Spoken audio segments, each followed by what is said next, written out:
O mundo espiritual, invisível aos nossos olhos, está mais presente em nossas vidas do que imaginamos. Começamos a análise de uma obra que nos mostra claramente o quanto o que pensamos e cultivamos pode influenciar a nossa vida, nossos deveres espirituais e a nossa saúde física.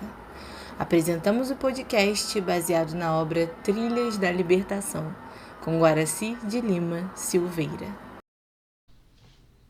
Este capítulo que vamos estudar agora do livro Trilhas e Libertação, que Filomeno denominou de Reflexões e Expectativas, dá para nós espíritas dessa atualidade informações muito preciosas, principalmente de como nós, como espíritas, devemos agir, devemos atuar. Ele faz uma relação entre o espírita da antiguidade, do tempo dele, de encarnado, com o espírita dessa atualidade. Eu convido a você a fazer conosco essa reflexão muito importante do Manuel Filomeno de Miranda. Então ele começa assim.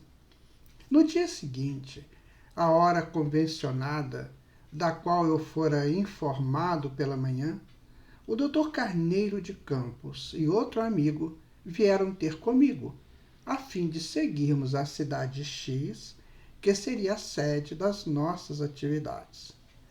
Antes de iniciarmos a jornada, o benfeitor que se responsabilizava pela tarefa apresentou-nos o seu acompanhante a nós, facilitando-nos imediato intercâmbio de ideias e um saudável relacionamento. Então disse ele: o nosso Fernando foi dedicado espiritista na Terra, havendo exercido o ministério mediúnico com significativa abnegação. Participa da presente jornada a que está acostumado, para cooperar com a sua faculdade colocada a serviço do bem em próximas necessidades. Olha, sem aparência de preocupação para impressionar-me, portanto, com naturalidade, porque chamado nominalmente à conversação, então Fernando explicou. Durante algumas décadas, entreguei-me ao serviço da mediunidade curativa. Embora a psicofonia e a clarividência me fossem habituais. Por esse tempo, o preconceito contra o espiritismo e a mediunidade era muito forte. E, não obstante, as pessoas procurassem os benefícios que ambos proporcionam, mantinham suas ideias equivocadas e prejudiciais. Apesar disso, pude atender ao compromisso que assumira antes da reencarnação com relativa facilidade. Àquela época, as pessoas que se inclinavam à pesquisa mediúnica e ao estudo da doutrina espírita afeiçoavam-se a ambos os mistérios com espírito de dedicação. Havia certamente menos recreios e diversões, menos necessidade de espairecimento. E os veículos de comunicação eram mais comedidas, não estando no ar ainda os valiosos recursos da televisão.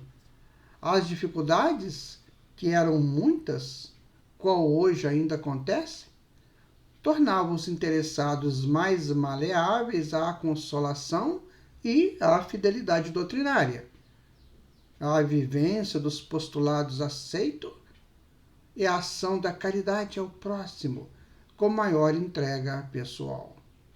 Houve, suponho, uma alteração de comportamento psicológico, cujas causas não vem ao caso examinar, que parece ter tornado os indivíduos mais instáveis, inseguros, áridos e ansiosos por novidades. Com a escassez de tempo para o aprofundamento do estudo espírita, tendo-se em vista as grandes exceções, observo que as adesões, apesar de numerosas, são sucedidas por deserções expressivas e variações de buscas espiritualistas e de prazeres que impedem a autodoação, a dedicação. A mediunidade vem se tornando instrumento de autopromoção, a prejuízo da qualidade ética e espiritual do fenômeno.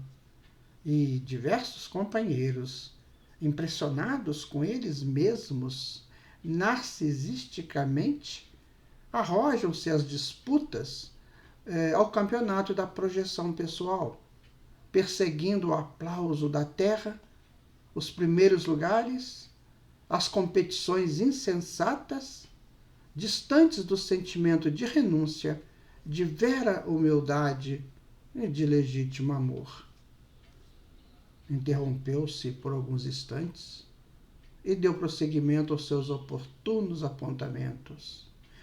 Naturalmente, no passado, ocorriam também esses fenômenos, porém em menor escala, razão por que não devemos estranhar a sua atual manifestação. Olha, sucede que as frivolidades campeiam, os disfarces, as simulações aumentam nessa área, e a indústria do presente, que trabalha os presentes, isto é, a retribuição aos favores mediúnicos mediante doações de objetos e vestuário de uso pessoal, vem se tornando uma motivação subreptícia para o envolvimento dos trabalhadores distraídos com esquecimento do carinho e devotamento àqueles que não podem recompensar e são, como é óbvio, os mais necessitados. Não é que do nosso interesse censurar ou lamentar o fato, cuja responsabilidade é individual e intransferível, se não examinar e advertir os sinceros obreiros que na mediunidade encontram o abençoado instrumento para o serviço da autoiluminação, bem como a do seu próximo, tanto quanto para expandir a verdade entre os homens. Somos daqueles que consideram úteis todas as religiões dignas e filosofias espiritualistas, necessárias e portadoras de elevadas contribuições para o bem da sociedade. Entretanto, a viagem de retorno de um espírita a uma outra denominação religiosa surpreende-me, ao tempo em que lhe compreendo a conduta.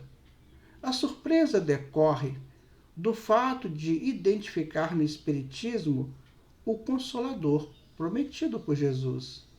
A ciência que abarca o conhecimento sob diversos matizes e a filosofia esclarecedora, lógica, otimista, que propicia uma vivência ideal, seja o ponto de vista pessoal ou pelo interrelacionamento social que proporciona, não havendo razão para quem conhece desprezá-la. Sucede, porém, que ela impõe, como é natural, uma vida saudável, sem oferecer recursos para o escapismo insano, o que é um compromisso grave. E compreendo a atitude daqueles que desertam, por acreditar que eles preferem uma religião que faculte menos responsabilidades. Ou filosofias espiritualistas que se mesclam umas nas outras, apresentando propostas bizarras, variantes, compatíveis com os modismos vigentes em toda parte.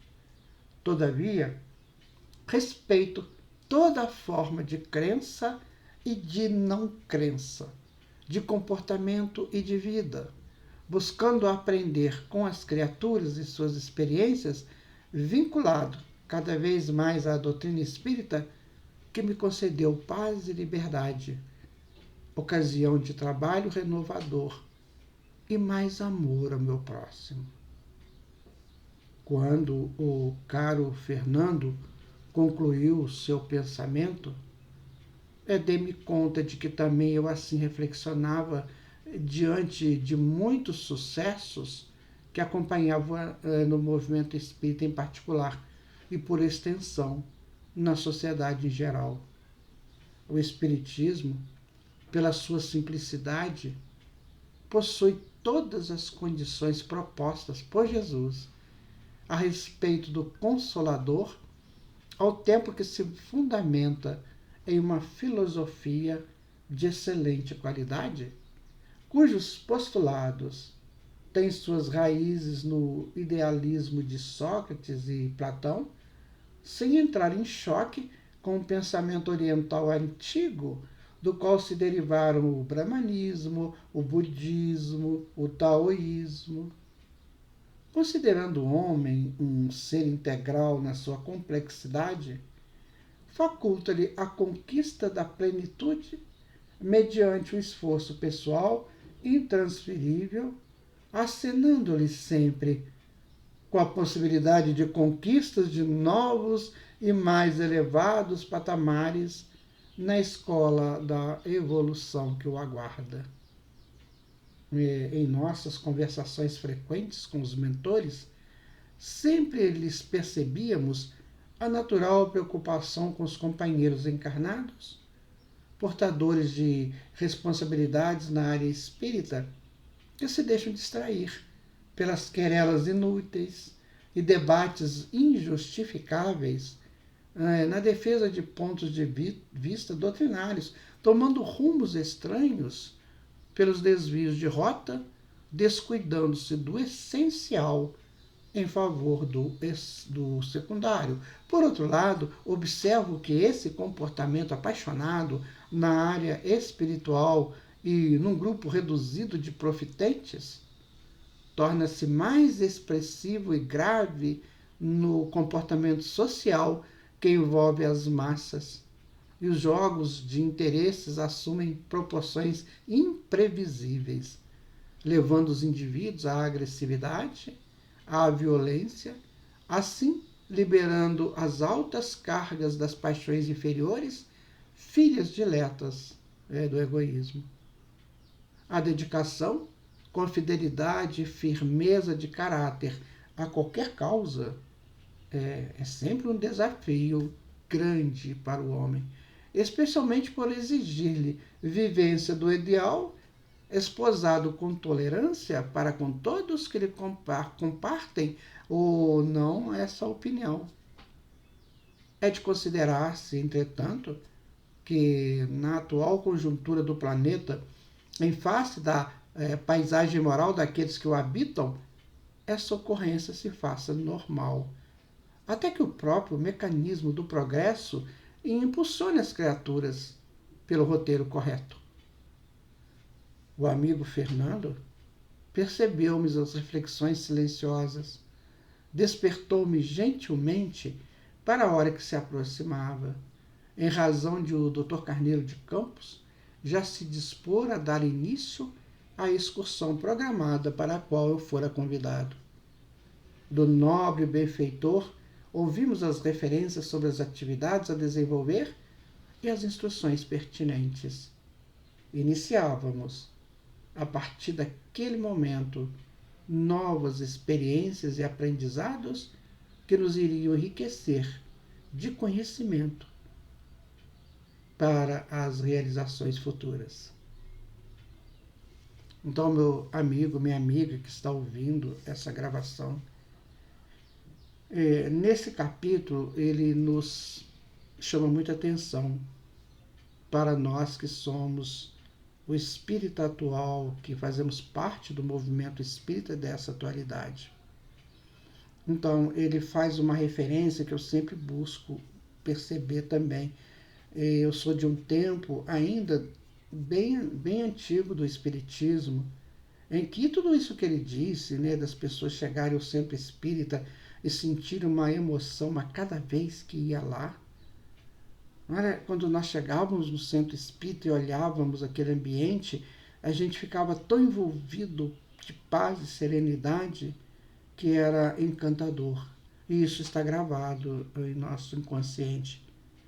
Mas hoje nós temos visto aí as pessoas muito afoitas, muito apressadas, elas querem rapidamente voltar para suas casas, elas não querem aproveitar aquele ambiente do centro espírita e querem, de alguma maneira, estar sempre buscando novas novidades, sabe, e ir para as suas férias prolongadas de cada ano, deixando o trabalho para trás, não importando quem vai ficar. A gente tem visto muito isso acontecer. E como ele diz aqui nesse capítulo, né, o que ocorre é que nós vamos retornar ao mundo espiritual.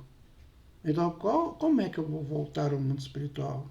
De que maneira? Eu me dedico mesmo àquilo que eu me propus quando o Fernando diz, né, que ele cumpriu a sua tarefa com relativa facilidade quando ele estava encarnado. Por quê? Ele abraçou a sua tarefa.